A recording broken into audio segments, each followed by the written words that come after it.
Chapter 74 एक झटके में तान्या को खत्म करना। पार्टी में मौजूद हर वो इंसान जो अब से बस कुछ ही देर पहले तान्या से बहुत इम्प्रेस था, अचानक से तान्या उनकी निगाहों में बड़ी बुरी सी बन चुकी थी। सबको उस पर गुस्सा आने लगा था। हालांकि उन लोगों को पूरी सच्चाई का पता नहीं था, पर किसी तरह से वो लोग वहां के हालात को अपने अपने तरीके से देख रहे थे और उसमें अपना ही अलग अलग अंदाजा लगाए जा रहे थे। उनके दिमाग में तान्या एक घटिया औरत बन चुकी थी। अगर नहीं तो क्यों उसकी शादी आदित्य सिर्फ 3 साल ही क्यों चली? आदित्य एक परफेक्ट और सीधा साधा आदमी है। अगर ये उसके साथ अगर एडजस्ट नहीं कर पाई तो इसे साफ पता चलता है कि ये उसकी पहली बीवी बहुत ही ज्यादा घटिया औरत थी। और अब जब उन्होंने खुद अपनी आंखों से उसे अपनी बहन को नुकसान पहुंचाते हुए देखा था, उसके बाद उनका यकीन अब और भी ज्यादा मजबूत हो चुका था, क्योंकि उसके बाद भी वो शान से बिना हिले चुपचाप वहीं खड़ी थी।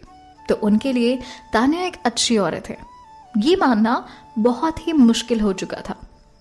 हर इंसान अपने अपने तरफ से अपना अपना परसेप्शन लगाया जा रहा था।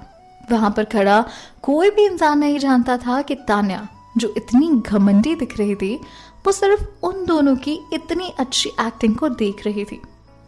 उसे आरती और आशीष के इस फालतू से नाटक पर शर्म आ रही थी। वो उन दोनों के इस बकवास नाटक में शामिल नहीं होना चाहती थी। पर सभी लोगों की नजरों में उसका कोई रिएक्शन या इमोशन ना दिखाना बहुत ही अड़ियल रवैये जैसा लग रहा था। और आमतौर पर लोग उस औरत के खिलाफ ही होते हैं जो औरत बहुत घमंडी हो। तान्या के केस में ये हालात और भी ज्यादा खराब हो चुके थे, क्योंकि वो एक तलाकशुदा औरत थी और भारतीय संस्कार ऐसी औरत को इतना घमंड करने की इजाजत नहीं देते। और अब जब तान्या को भी सफाई देने का कोई शौक नहीं था, उसे लोगों को अपना अंदाजा लगाने दिया, चाहे वो लोग उसके बारे में उल्टा ही क्यों ना सोच रहे हो। हालांकि आरती और आदित्य ने उसे सफाई देने का कोई मौका भी नहीं दिया था। वो तान्या को एक ही झटके में खत्म करना चाहते थे, उनकी इज्जत मिट्टी में मिलाना चाहते थे, उसका गुरूर और घमंड तोड़ना चाहते थे। वो ऐसा इसलिए कर रहे थे क्योंकि जिस दिन तान्या को अपना खोया हुआ सब कुछ मिल जाता, आरती की जिंदगी मानो खत्म सी हो जाती और बबीता रोड पर आ जाती। आशीष का आरती से शादी करने का सिर्फ एक ही कारण था कि उसकी नजर में उसके परिवार की जायदाद पर थी। उसे यकीन था कि बबीता के जाने के बाद ये सब कुछ आरती और उसका ही हो जाएगा, और ऐसी अरबों करोड़ों की दौलत कोई कैसे गवा सकता था। इसीलिए आशीष तान्या को उस जायदाद के बंटवारे में शामिल नहीं होने दे सकता था। एक्चुअली आशीष को इस बात से खतरा नहीं लग रहा था कि तान्या की याददाश्त वापस आ गई थी। उसे आदित्य को लेकर चिंता हो रही थी कि कहीं तान्या का आ जाना उसकी और आदित्य की पार्टनरशिप में प्रॉब्लम ना क्रिएट कर दे। तान्या उसकी पहली बीवी थी और उन दोनों का एक बेटा भी था। आरती और आशीष के हिसाब से आदित्य उसकी पहली बीवी का साथ दे रहा था, क्योंकि नहीं तो तान्या जैसी औरत फिर से अचानक इतनी जल्दी इतनी कॉन्फिडेंट कैसे हो सकती थी और इतने कॉन्फिडेंस के साथ सबके सामने कैसे आती। उन दोनों को डर था कि आदित्य और तान्या फिर से एक दूसरे से प्यार ना करने लगे और कहीं फिर से उनकी शादी ना हो जाए। अगर ऐसा हुआ तो आरती और आशीष की जिंदगी खत्म हो जाएगी। वो आदित्य जैसे पावरफुल इंसान के साथ दुश्मनी भी तो नहीं लिख सकते थे, इसलिए उन्होंने तान्या को पहले ही इन सब से बाहर करना चाहा था। उसे आदित्य की जिंदगी में वापस आने का मौका ही नहीं देना चाहते थे, नहीं तो बहुत देर हो जाती। आरती और आशीष दोनों ही बहुत घटिया इंसान थे। जब उनका दुश्मन कमजोर हो तो उस पर वार करना उन दोनों को बिल्कुल भी हिचकिचाहट नहीं देता था, और वो भी तब जब उन्होंने पहले से उस इंसान पर वार किया हो और उसे कमजोर किया हो। जब दुश्मन कमजोर हो तो उस पर वार करना आसान होता है।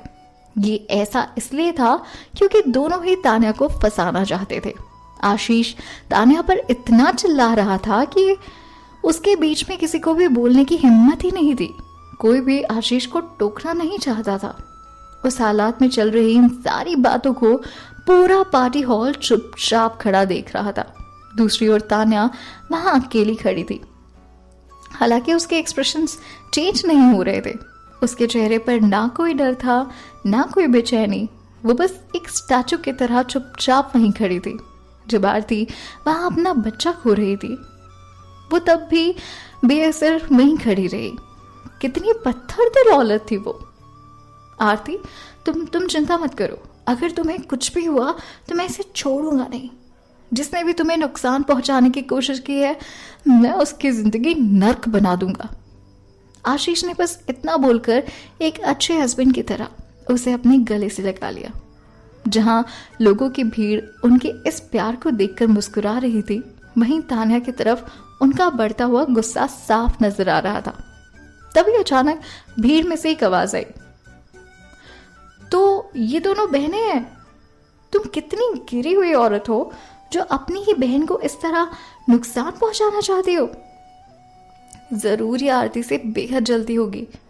माना पिछले कुछ सालों में इसकी जिंदगी कुछ अच्छी नहीं रही और इसे जानबूझकर धक्का लगा होगा कि उसकी छोटी बहन एक अच्छे इंसान के साथ शादी करके बहुत खुश है। इसी जलन में इसने अपनी बहन के साथ कुछ इस तरह किया होगा।